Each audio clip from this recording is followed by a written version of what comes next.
வரக்கூடிய ஏப்ரல் 1 2026 பங்குனி உத்திரம் வருகிறது. அந்த நாளில் நாம் செய்ய வேண்டியது என்ன, செய்யக்கூடாதது என்ன என்பதை பற்றி இந்த வீடியோவில் முழுவதுமாக பார்க்கலாம். பங்குனி உத்திரம் என்பது தமிழர்களுக்கு மிகவும் முக்கியமான ஆன்மீக திருநாள்களில் ஒன்று. இது பொதுவாக பங்குனி மாதத்தில் உத்திர நட்சத்திரம் வரும் நாளில் நடைபெறும்.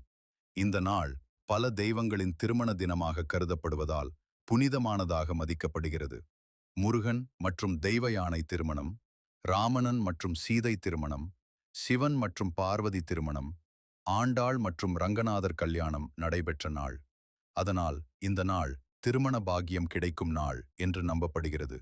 அந்த நாளில் நாம் செய்ய வேண்டியவை: காலை எழுந்து குளித்து விரதம் இருப்பது, கோவிலுக்கு சென்று முருகன் அல்லது சிவபெருமானை வழிபடுதல், திருமண பாக்கியம் வேண்டி பிரார்த்தனை செய்வது, தம்பதிகள் சேர்ந்து பூஜை செய்வது,